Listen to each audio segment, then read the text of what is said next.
चकास्ते चित्स्वभावाय भावाय सर्वभावान्तरक्षिदे वन्दितु सर्वसिद्धे ध्रुवमचलमणोभमं गतिं पत्ते भोक्ष्यामि समयपाहुड धर्मो सुध केवली भणितम्।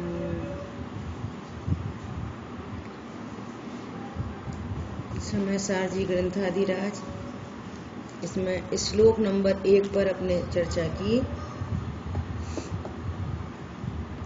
श्लोक नंबर 1 में आचार्य भगवान ने समय और समय सार का स्वरूप कहा। समय अर्थात द्रव्य गुण पर्यायमयी पूरी वस्तु, उसको समय कहते हैं। और जो द्रव्य कर्म भाव कर्म नो कर्म से रहित वस्तु है, इसको समय सार कहते हैं, है ना। ऐसा आचार्य भगवान ने बताया। अच्छा, एक बात और कि समय सार को नमस्कार हो तो नमस्कार का अर्थ है इसके स्वरूप को समझना। भगवान को नमस्कार का अर्थ क्या है? भगवान के स्वरूप को समझना, तब नमस्कार होता है। जिनवाणी के स्वरूप को समझना, गुरु के स्वरूप को समझने का अर्थ है कि हमने देवशाद गुरु को नमस्कार किया। तो इसी प्रकार शुद्धात्मा के स्वरूप को समझना, इसको कहते हैं शुद्धात्मा को नमस्कार हो।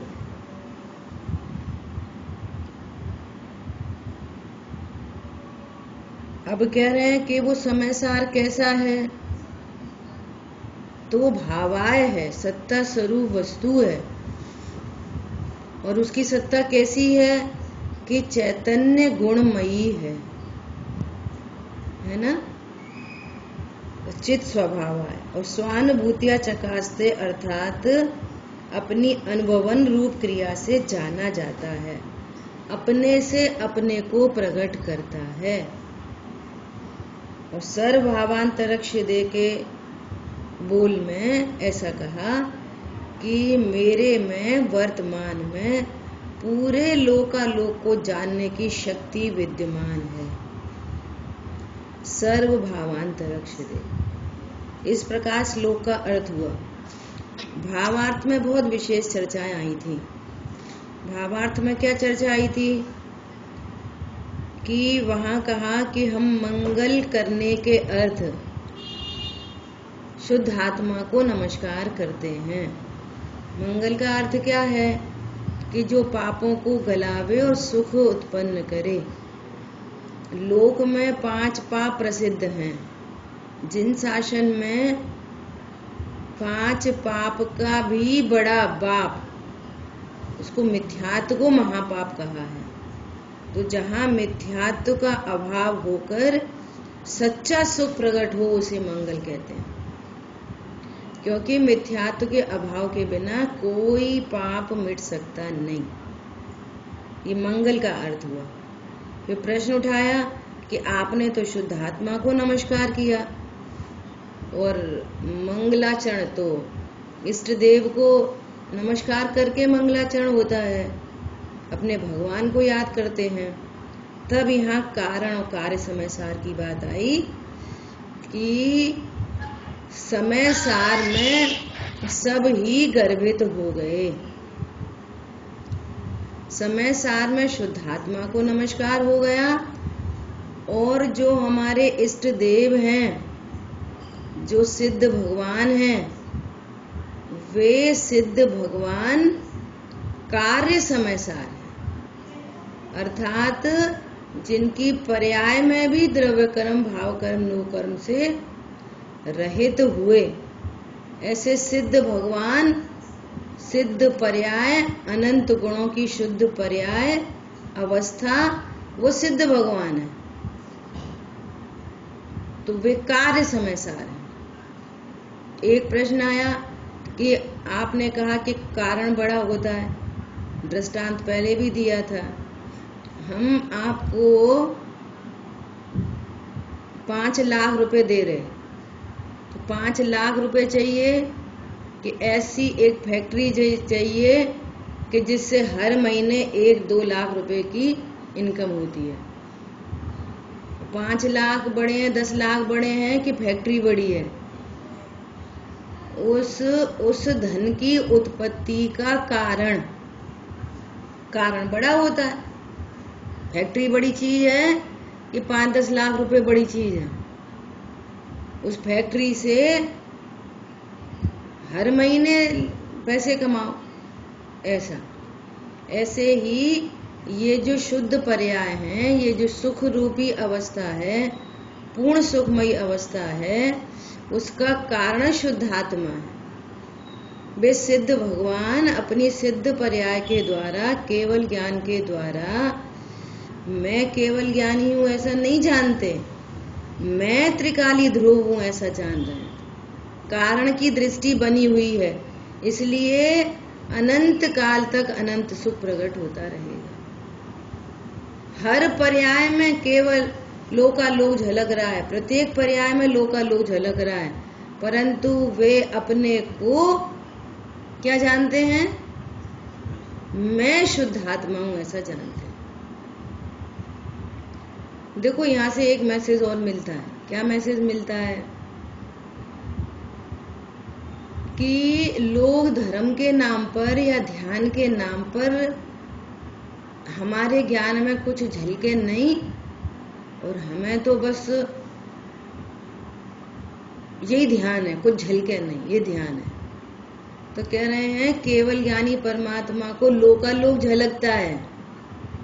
झलकने की प्रॉब्लम नहीं है, प्रॉब्लम ये है कि जो पर पदार्थ ज्ञान में झलकता है, तुम उसमें मैं पना करते हो, ये मैं हूं, मेरा है, मैं करता हूं, भोगता हूं। प्रॉब्लम इस बात की है, मैं आत्मा हूं ऐसा मैं पना स्थापित नहीं है आत्मा में। कुछ भी झलकने की प्रॉब्लम नहीं है, प्रॉब्लम इस बात की है कि तुम अपने को क्या जानते हो। सिद्ध भगवान लोकालोक झलकने पर भी ऐसा नहीं कहते, ओ देखो ये हमारे पूर्व भव के पिताजी हैं, अरे उससे पूर्व के पिताजी ये हैं, उससे पूर्व की ये बहन है हमारी, है ना। ऐसा नहीं जानते। सबको क्या जान रहे हैं? भिन्न जीव हैं। जो कुछ भी झलक रहा है पुद्गल की क्रिया, ये सब पुद्गल की क्रिया है, इसका जीव के साथ कोई संबंध नहीं। मैं जीव हूं, बस मैं जीव हूं ऐसा जानकर अनंत सुख की प्राप्ति हो रही है। तो हमें भी सुख की प्राप्ति कैसे होगी? कैसे होगी सुख की प्राप्ति? मैं शुद्धात्मा हूं ऐसा ज्ञान, ऐसा विश्वास पूर्वक आनंद होता ही है। इस पूरे भरे विश्व में एक ही सुखी होने का उपाय है। और जब तक पर पदार्थों में मैं मेरे की कल्पना रहे, वो कल्पना है, होते नहीं है कोई पर पदार्थ किसी के, कल्पना मात्र है। जब तक वो कल्पना नहीं छूटेगी तब तक सुखी नहीं हो सकते। तो इस प्रकार से कह रहे हैं कि इसमें समय सार शब्द में इष्ट देव को भी नमस्कार हो गया। फिर अन्य मत का पूरा निराकरण हुआ कि अन्य मत जिनको इष्ट देव कहते हैं, इष्ट देव, इष्ट अर्थात जिससे हमारे सुखी होने के प्रयोजन की सिद्धि हो, उसे इष्ट कहते हैं। वो इष्ट देव है, वो भगवान है ना। अब कल पूरी चर्चा आ गई थी, सिद्ध भगवान किस प्रकार से इष्ट हैं, अनंत भगवान कैसे इष्ट हैं, आचार्य उपाध्याय साधु परमेष्टि कैसे इष्ट हैं, है ना। पंच परमेष्टि परम इष्ट, है ना। पंच परमेष्टि, पंच परमेष्टि क्या कह रहे हैं? शुद्धात्म और पंच गुरु जग में शरणों दोए। और पंच परमेष्टि कह रहे हैं 13 शरणों तोय। तो तेरे शुद्धात्मा की शरण में जा। अर्थात शरण में कैसे जाएं? अपने को शुद्धात्मा जान। ऐसे शरण में जाने का अर्थ क्या है? भगवान के बताए हुए मार्ग पर चलकर अपनी आत्मा की शरण में जाना, सो भगवान की शरण में जाना हुआ, है ना। तो अन्य मत का निराकरण हुआ कि ऐसे बाहर में कोई इष्ट नहीं है। और इष्ट देव की पहचान क्या है? कि वे सर्वज्ञ और वीतरागी होने चाहिए।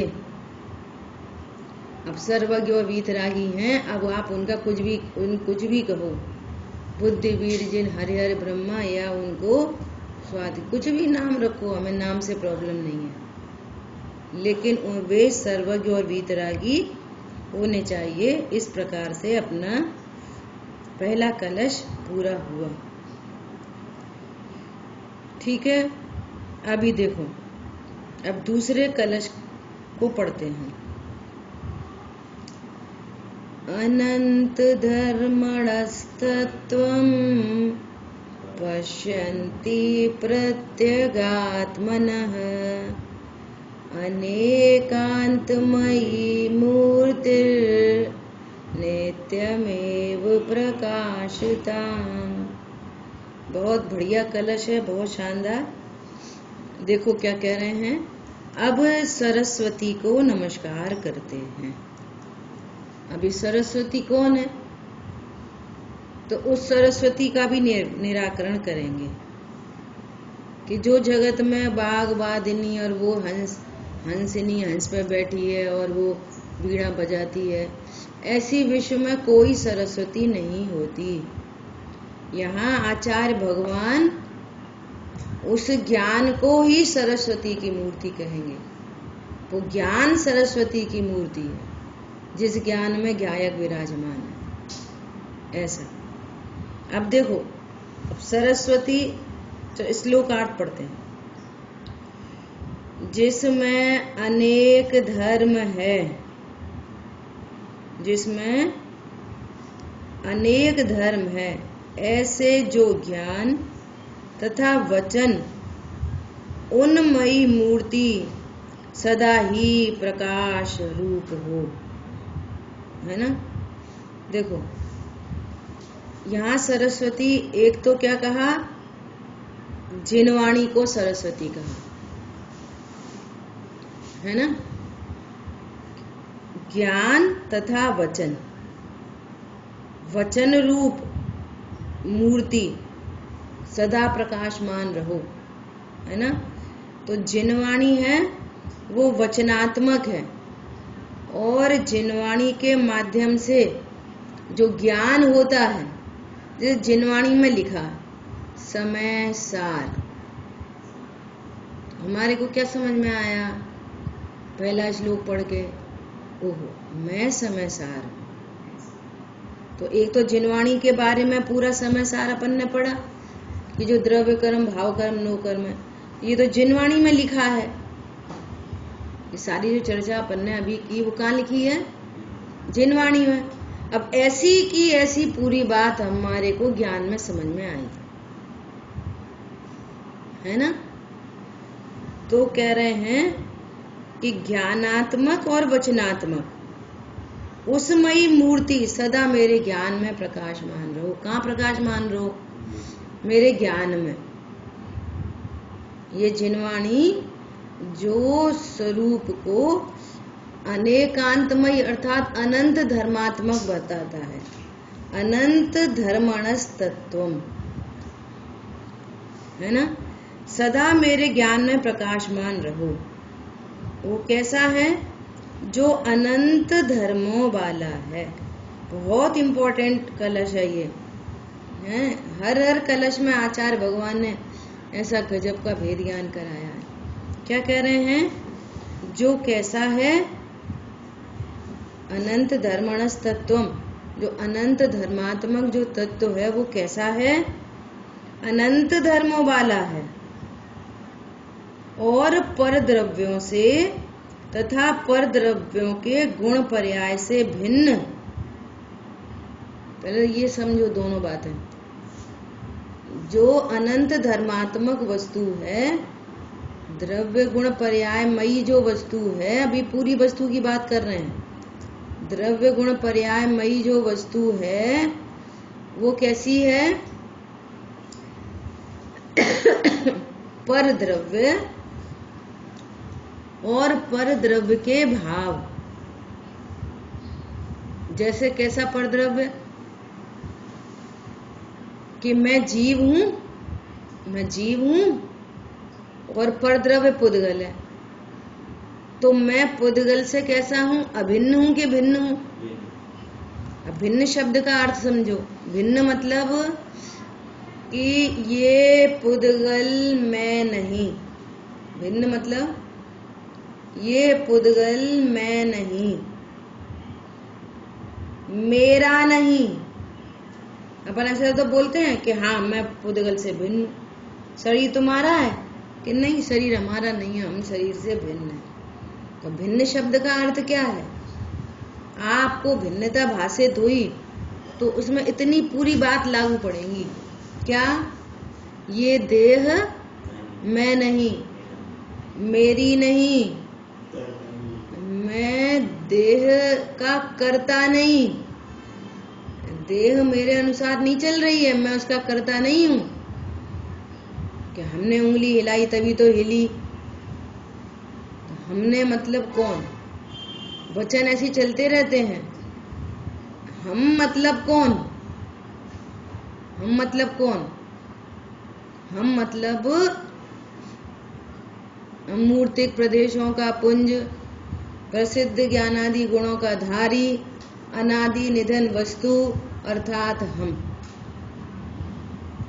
तो ये जो वस्तु है, अनादि निधन वस्तु है, ये क्या काम करती है?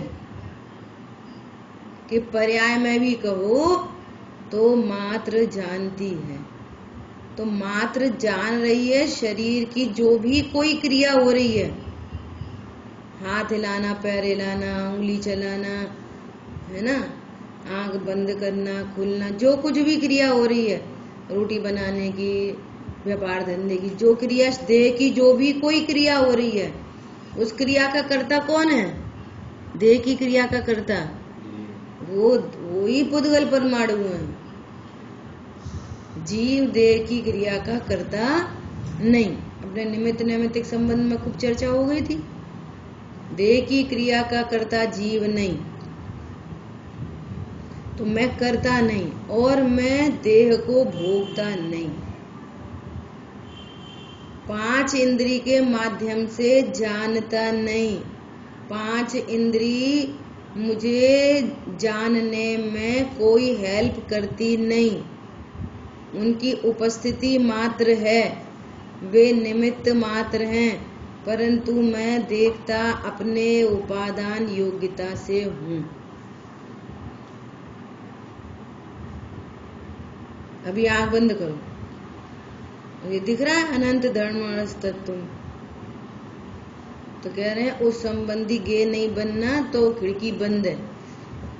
वो उपादान योग्यता में ऐसा गे नहीं बनना, एक बात। दूसरी बात, आंख बंद करो, गोपाचल की मूर्ति देखो, दिख रही कि नहीं दिख रही? गोपाचल अभी नहीं है, वो दिख रही है। ज्ञान में वैसी योग्यता है तो स्पष्ट दिखता है। इसका नाम है भिन्न। कि मैं नेत्र इंद्री के माध्यम से देखता नहीं हूं, कर्ण इंद्री के माध्यम से सुनता नहीं हूं, घ्राण इंद्री के माध्यम से सूंघता नहीं हूं, अपनी उपादान शक्ति से जानना होता है। इसका अर्थ है भिन्न। अब अगला, शरीर में कुछ भी, कितना भी शरीर सुंदर हो कि कुरूप हो, शरीर के सुंदर और कुरूप होने से मेरे में कुछ लाभ हानि होती नहीं। बोलो, ज्ञान श्रद्धा चारित्र में क्या होता है? देवगति में जीवों का वैक्रियक शरीर होता है, सर्वांग सुंदर शरीर, है ना, और वे अपने को उस देह रूप अनुभव करते रहते हैं। तो वो देह सम्यक दर्शन ज्ञान चारित्र में काम आती है, सुंदर शरीर। बोलो। और कुरूप शरीर हो, बिल्कुल कुरूप। स्वयंभू रमण समुद्र में असंख्य असंख्य मगरमच्छ पंचम गुण स्थान करती है। कितने सुंदर हैं वे मगरमच्छ, कितने सुंदर हैं। बोलो। इसका नाम है देह से भिन्न। इसका क्या नाम है? देह से भिन्न। मुझे उससे कोई लाभ हानि नहीं।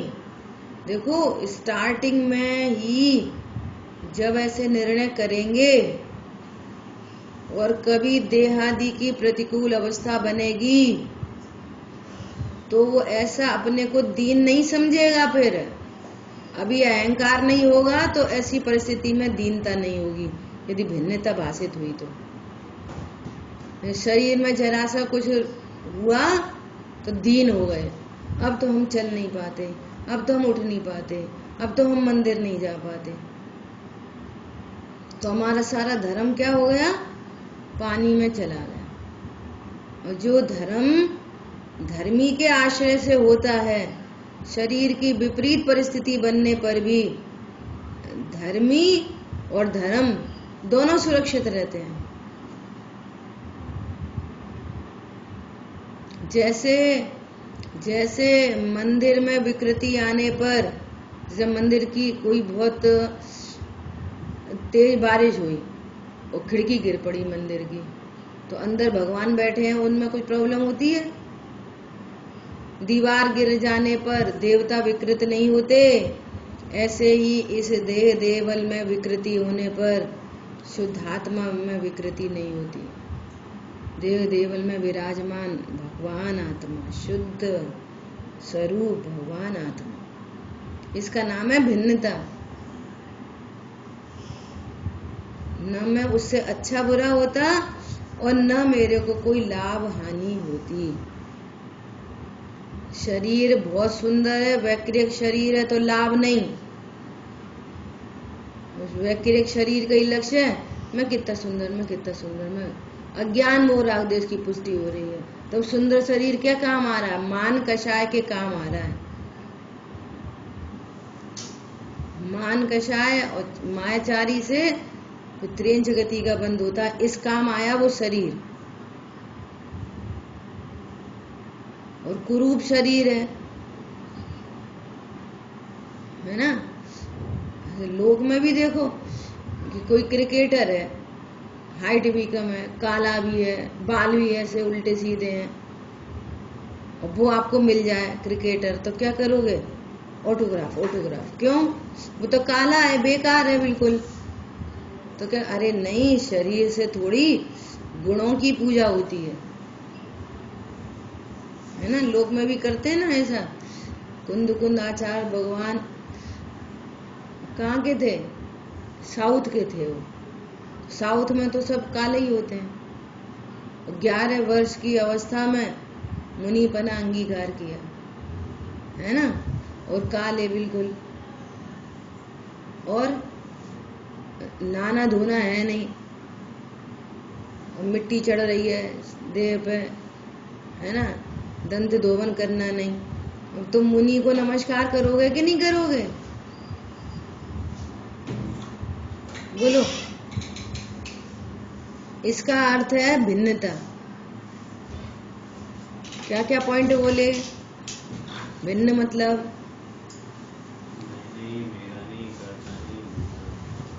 और इससे लाभ नहीं, हानि नहीं, अच्छा नहीं, बुरा नहीं। बोलो, इधर सुनने वालों में से कौन बोलेगा? फटाफट जल्दी से।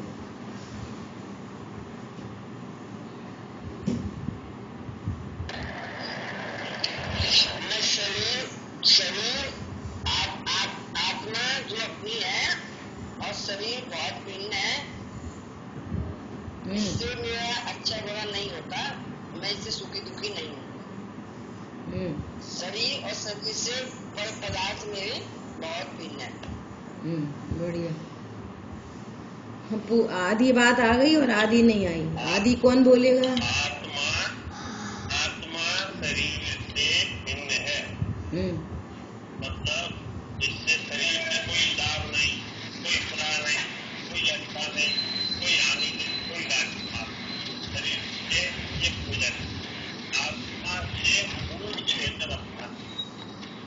बहुत बढ़िया। स्टार्टिंग का जो अपने आगम के वाक्य है ना, ये तो भावार्थ हुआ उसका। जो आगम के वाक्य हैं वो बोलो। हाँ, मंजू बहन जी बोलेंगे। हाँ हाँ हाँ, बोलिए बोलिए।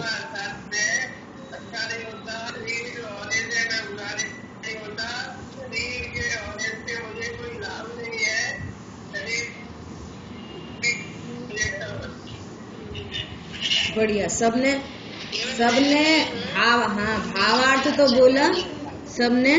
फिर से सुने।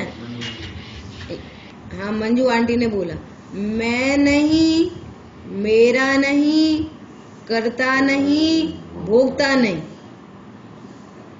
ये तो आगम में शब्द मिलेंगे आपको, जिसको टेक्निकल भाषा में बोलते हैं एकत्व बुद्धि, ममत्व बुद्धि, कर्तृत्व बुद्धि, भोक्तृत्व बुद्धि। तो उनका तो ज्ञान चाहिए ही चाहिए। अब उसका भाव क्या है? उसका भाव ये है, भिन्न शब्द का अर्थ चल रहा है। भिन्न, मैं देह से भिन्न हूं, अर्थात मैं नहीं, मेरा नहीं, मैं शरीर का करता नहीं, शरीर का भोगता नहीं। अब शरीर से अच्छा नहीं होता, शरीर से बुरा नहीं होता, शरीर से लाभ नहीं होता, शरीर से हानि नहीं होती। ये ऐसा निर्णय करके ज्ञान यदि अभी प्रसन्न नहीं होगा, और शरीर की परिस्थिति बिगड़ेगी। वो परिस्थिति बोल रहे हैं, ऊपर की स्थिति है, मेरी स्थिति नहीं है वो। तो आप दीनता हीनता से बच जाओगे। नहीं तो फिर ऐसा ही आएगा, अरे हम तो ये, अब तो हम कुछ कर नहीं पाते, अब तो हम मंदिर नहीं जा पाते, अब तो हमारा धर्म चला गया पानी में। तो कह रहे हैं कि शरीर की स्थिति कैसी भी बिगड़े सुधरे, धर्मी जिसके आश्रय से धर्म होता है वो धर्मी, और जो आश्रय लेती है वो ज्ञान श्रद्धा की पर्याय, वे धर्म सुरक्षित हैं। हरी बात समझ में? आपका वीडियो ऑन है शशि जी, आपका वीडियो ऑन है, ऑफ कर लीजिए प्लीज।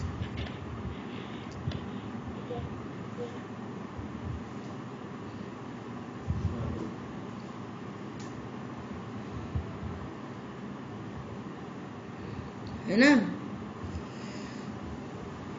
ये बात थी। कर्ता भोक्ता, मैं नहीं, मेरा नहीं, मैं करता नहीं, भोगता नहीं।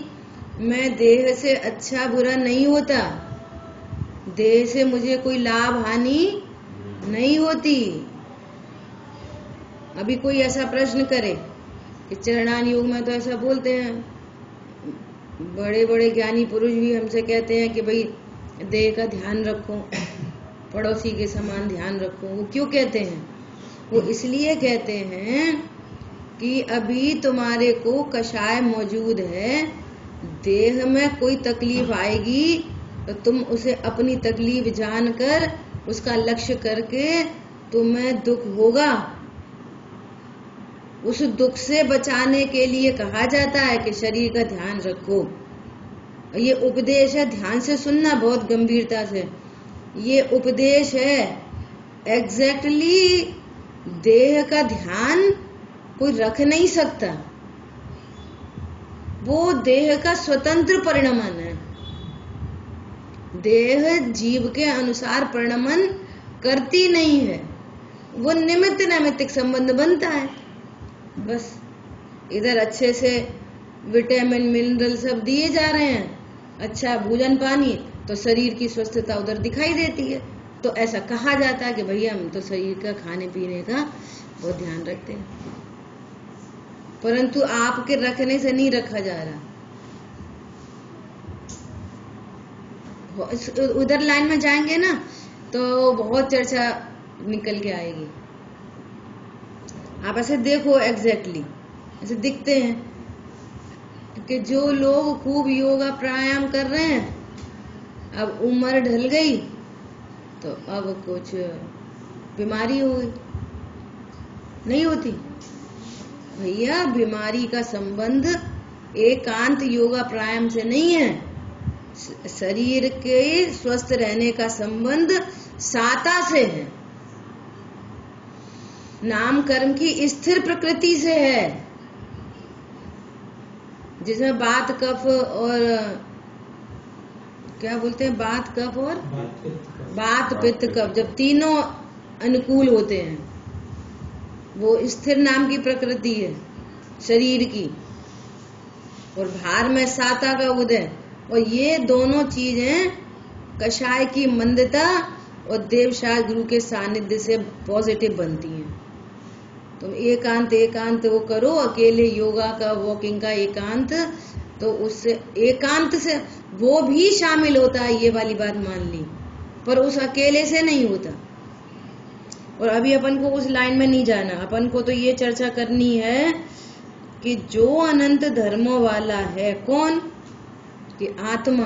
आत्मा कैसा है? अनंत धर्मों वाला। अनंत धर्म अर्थात जिसमें अनंत गुण, अनंत शक्ति, अनंत धर्म, युगल, असंख्यात प्रदेश है ना, जिसका नाम है ये जीव का वैभव है। ये सब हमें ख्याल में आना चाहिए। कल पूछेंगे कि जीव की प्रॉपर्टी क्या क्या है, आपसे पूछो आपकी कितनी प्रॉपर्टी है, तो क्या ध्यान में आएगी? एक ग्वालियर में मकान है और एक नोएडा में अभी खरीदा है। ये प्रॉपर्टी, ये आपकी प्रॉपर्टी की चर्चा क्या चल रही है? परद्रव्यों से भिन्न। और प्रॉपर्टी के नाम पर दिख रहा है पुद्गल, और कह रहे हैं वो मेरा है। समझ लो, ये अज्ञानता है, ये पागलपन है। भार की चीज है कितनी हो, अब आपको लगता क्या है? ठीक है, संयोग है, कोई प्रॉब्लम नहीं, आघाती कर्म के अधीन संयोग बना है। ऐसा पूर्व में ऐसा कोई भाव किया होगा, तो ऐसा आघाती कर्म बना, तो किसी के एक घर, किसी के दो, किसी के तीन, किसी के चार, कर्माधीन व्यवस्था है। परंतु ये पर पदार्थ मेरा है, ये विश्व का अनंत पाप है, सबसे बड़ा पाप है। और इस पाप के बिना कोई पाप नहीं मिटता। अब देखो लगता क्या है? लगना संसार का बीज है। पर पदार्थ मेरा है ऐसा लगना, पर पदार्थ का होना, गजब की बात है। पर पदार्थ का होना संसार का बीज नहीं है। चक्रवर्ती को इतनी संपदा है और अनंत पाप नहीं है। और चक्रवर्ती से असंख्य गुनी संपदा देवों को है। चक्रवर्ती की संपदा स्वर्ग के देवों के आगे कुछ नहीं है, इतनी सी है चक्रवर्ती की संपदा। 6 खंड का अधिपति कुछ नहीं लगता देवों के आगे।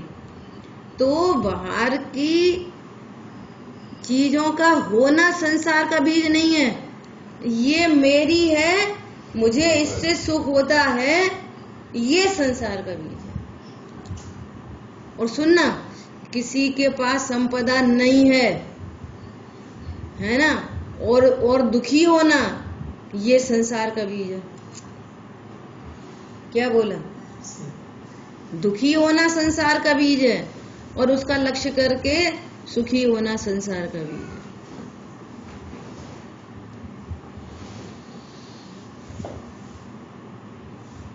देखो, मकान मालिक बोल रहा है कि मेरा मकान है, तो संसार का बीज है।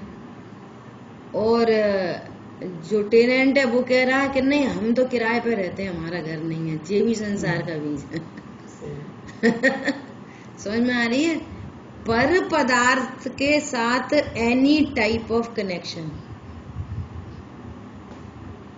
ये बात चल रही है यहाँ पर। देखो, अभी समय सार तो कुंद आचार्य भगवान की बात तो शुरू नहीं हुई, कितना जबरदस्त भेद ज्ञान स्टार्टिंग से ही शुरू हो रहा है। स्टार्टिंग है अभी, तो पहला कलश पड़ा है, दूसरा कलश शुरू हो रहा है। जो अनंत धर्मों वाला है कौन? मैं। मैं अनंत धर्म वाला हूँ, मेरे में अनंत क्वालिटीज हैं, मेरी अनंत प्रॉपर्टी है, ये प्रॉपर्टी मेरी है। क्या? अनंत गुण, अनंत शक्ति, अनंत धर्मयुगल, असंख्यात प्रदेश। भेद से कहो तो उपयोग लक्षण, ये मेरी प्रॉपर्टी है। कैसी प्रॉपर्टी है? ऐसी प्रॉपर्टी है कि अभी यहाँ से माइनस हुए ना तो सब जितने भी घर हैं ना सब धरे रह जाएंगे यहीं पे। कौन सा घर संग ले जाओगे? लेकिन ये इस प्रॉपर्टी में से कोई प्रॉपर्टी छूट जाएगी? कुछ नहीं छूट जाए, अनंत काल तक साथ रहने वाला है। तो उसको देखो ना, जो अपनी असली प्रॉपर्टी है, जो अनंत काल तक साथ में रहने वाली है, जिसका कभी वियोग नहीं होगा, जिसमें कभी टूट फूट नहीं होगी, जिसका कभी डेप्रिशिएशन नहीं होएगा, है ना। ऐसा आनंद का मार्ग है जो अनंत धर्म वाला है और पर द्रव्यों से, पहले तो पर द्रव्यों से भिन्न, पर द्रव्य की बात चल रही थी। तो सबसे पहले पर द्रव्य की बात चली शरीर। तो मैं कैसा हूं? शरीर से भिन्न हूं। शरीर से बहुत गजब की बात आने वाली है। मैं कैसा हूं? शरीर से भिन्न हूं। शरीर क्या है? पर द्रव्य है। तो पर द्रव्य मतलब मैं नहीं, मेरा नहीं, मैं करता नहीं, मैं भोगता नहीं, मैं देह से अच्छा नहीं होता, बुरा नहीं होता, देह से मुझे लाभ नहीं होता, हानि नहीं होती। पूरा फुल पैकेज का अर्थ है भिन्नता, है ना। अब अगला जो सेंटेंस आ रहा है वो ये बता रहा है कि मैं उस परद्रव्य से, देह रूपी परद्रव्य से भिन्न क्यों हूं? शांतनु, शरीर से भिन्न हूं, परद्रव्यों से भिन्न, है ना। क्यों भिन्न हूं? क्योंकि मैं परद्रव्य के गुण पर्याय से भिन्न हूं, है ना। कैसे? कि जो देह है वो स्पर्श रस गंध वर्ण वाली है, तो मेरी सिमेट्री नहीं है उसमें। मैं ज्ञान दर्शन चारित्र वाला हूं, मैं चेतन हूं और वो अचेतन है ना। चीनी का नींबू हो सकता है? क्यों नहीं हो सकता? कि चीनी के गुण धर्म अलग हैं और नींबू के गुण धर्म अलग। सिंपल बात है। चीनी नींबू से भिन्न क्यों है? तो कहेंगे कि नींबू खट्टा होता है और चीनी मीठी होती है। तो चीनी नींबू कैसे हो सकती है? चीनी नींबू की कैसे हो सकती है? चीनी नींबू का कर्ता कैसे हो सकती है? नींबू का भोक्ता कैसे हो सकती है? अच्छा, शिकंजी में नींबू डाला, वो कड़वा था, है ना। तो अब चीनी को दोष देंगे अपन, कैसी चीनी है, कड़वा कर दिया, ऐसा बोलेंगे चीनी को। चीनी बोलेगी मैं तो मीठा कर रही हूँ, कड़वा तो नींबू है। तो नींबू के खराब होने से चीनी खराब नहीं होती। आई बात समझ में? क्यों? उसके गुण धर्म न्यारे हैं और मेरे गुण धर्म न्यारे हैं, ऐसा कह रहे हैं। पर द्रव्यों से भिन्न तथा पर द्रव्यों के गुण पर्यायों से भिन्न। इसकी व्याख्या बहुत हो सकती है प्रैक्टिकल अप्रोच में। देखो कैसे। मैं किसका नाम लो? सास का, बहू का, बेटा का, बेटी का, किसका लो नाम? चलो बेटा लो, है ना।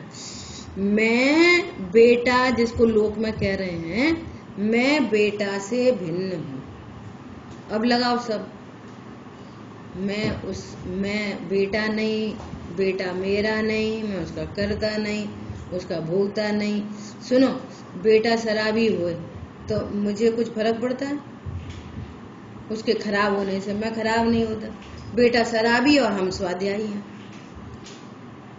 बोलो, तो उससे हमारा कुछ लॉस होता है? कनेक्शन बिठाओगे, लॉस तब भी नहीं होता, परंतु आपकी परिणति में दुख जरूर होगा। क्या? परिणति में दुख होगा। और लॉस वैसे क्या होता है बाहर में? कुछ नहीं, अभी भी जीव है, अभी भी अनंत गुण वाला है, अभी भी अनंत शक्ति वाला है, अभी भी असंख्यात प्रदेश ही है, कोई प्रदेश कम नहीं हो रहा। आई बात समझ में? कैसा हूं मैं? अब वो जो पुत्र है ना, तो वो बहुत क्रोधी स्वभाव का है। परद्रव्य और परद्रव्य के भाव की बात चल रही है, उसके गुण पर्याय है ना। तो परद्रव्य के गुण पर्याय कैसे हैं कि वो बहुत क्रोधी है। तो ऐसा स्वरूप जानकर कि ये परद्रव्य का स्वभाव है और मैं उससे क्या हूं, मैं भिन्न हूं। क्या मैं उससे भिन्न हूं?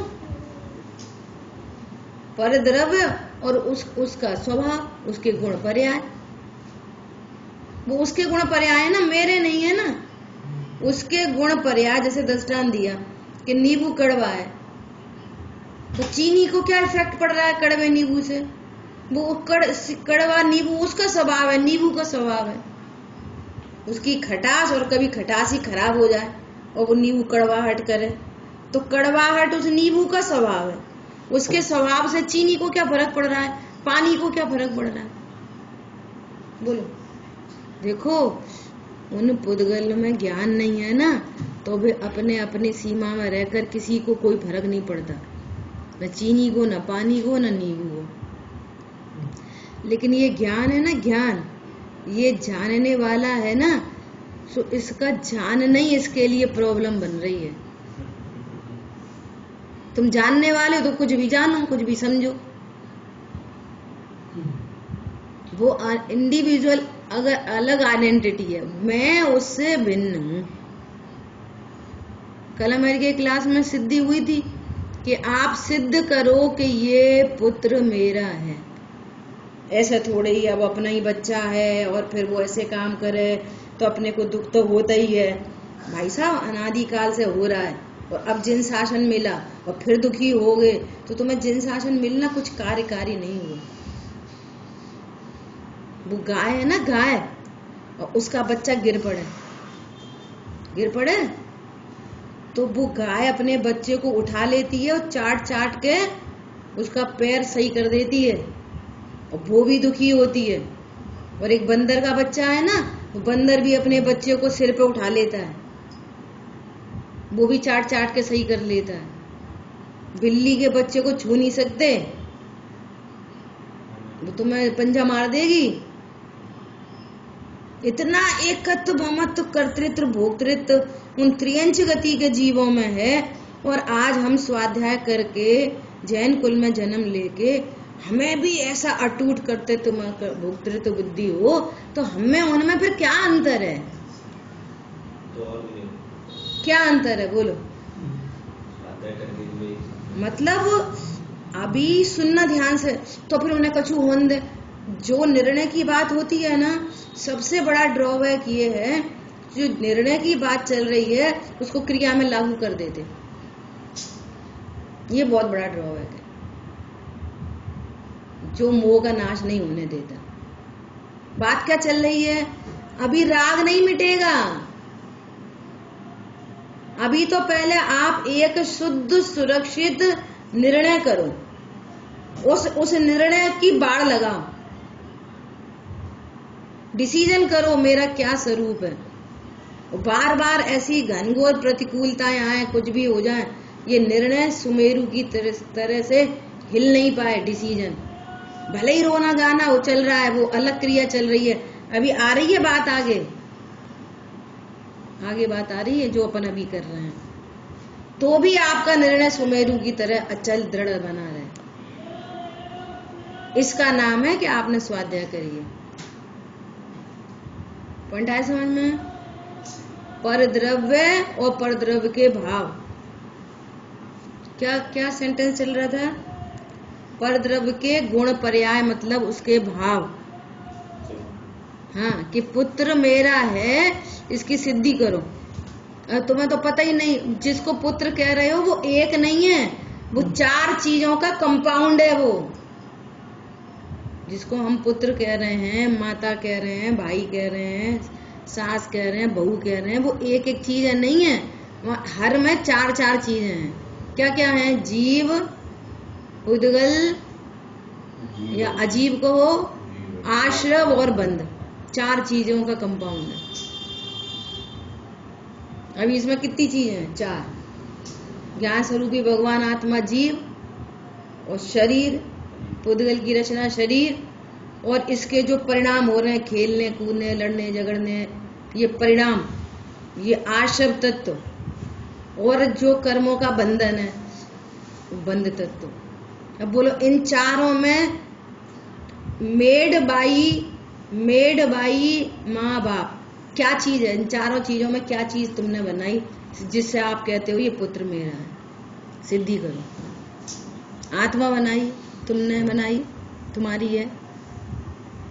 शरीर बनाया, शरीर की जो रचना है, गोरा काला लंबा मोटा छोटा जो कुछ भी, वो नाम कर्म का काम है कि माँ बाप का कार्य है? नाम कर्म का कार्य है। अच्छा, उसके जो परिणाम हो रहे वो उसके कर्म के उदय के परिणाम है कि तुमने दिए उसको परिणाम? और जो परिणाम हो रहे हैं उस संबंधी जो बंद है, उसको साता, इसको पैर में चोट लग गई तो इसका साता का उदय है कि हमारा दिया हुआ है? उसका है। वो बढ़िया वेल मेंटेन्ड लग्जरी में रह रहा है तो उसका साता, उसके अघाती कर्म का साता के पुण्य के उदय का कार्य है कि हमने तुमने कराया है? बोलो क्या चीज आपकी है जिससे सिद्धि हो रही है कि ये परद्रव्य मेरा है? वो मेरा होता है, आचार्य भगवान कह रहे हैं, वो मेरा होता है जो सदा मेरे साथ तादात्म्य रूप से रहे, वो मेरा है। जो मुझे छोड़कर कभी नहीं जाए। जग में जिसको निज कहता मैं वो छोड़ मुझे चल देता है। तो तुम निज क्यों, किसने कही थी निज कहो? पंडित साहब कहते हैं कौन ने कही तुम बात निज मानो? फिर क्या बोलते हो? मैं क्या हो लेता? मैं रागी द्वेषी हो लेता, मैं व्याकुल हो लेता। जग में जिसको निज कहता मैं वो छोड़ मुझे चल देता है, मैं आकुल व्याकुल हो लेता। और व्याकुल का फल व्याकुलता। उस व्याकुलता का फल क्या आएगा? जगत में सारी चीजें उल्टी उल्टी हैं। देखो इन्हें अपने मोड़ा से कितना प्रेम है, कैसे रो रहे थे, फूट फूट गए। पागल लोग बोलेंगे, वो उस व्याकुलता को पागल लोग क्या बोलेंगे? He is right, she is right, ऐसा बोलेंगे। जिनवाणी क्या बोलती है? व्याकुलता का फल व्याकुलता है बेटा, घोर पाप बंद होएगा। संक्लेश परिणाम से अनंत होगा भारी पाप बंद ही होवे भव्य उपाय। ये भव्य जीवों के लिए ये उपाय नहीं है। परद्रव्य के भावों से भिन्न। समय अपना हो गया है, अभी इस चर्चा को यहीं पर विराम लेते हैं, शेष चर्चा कल करेंगे। पहले कलश की आपको रिवीजन हुआ, हमारे पास मैसेज आया था कि थोड़ा रिवीजन कराना, तो हमने रिवीजन करा दिया। लेकिन रिवीजन तो चल रहा है, पर आप सब लोग तैयारी करो अच्छी प्रकार से, है ना? एक बात। दूसरी बात कि ग्रुप पे इन बच्चों ने लिंक बना दी है, तो उस पर क्रम से अगले पिछले ये लोग स्वाध्याय को उस पर अपलोड कर रहे हैं YouTube पे, सो आप उनका लाभ ले सकते हैं। ठीक है? जिनवाणी के ज्ञान से सूझे लोकालो, सुवाणी मस्तक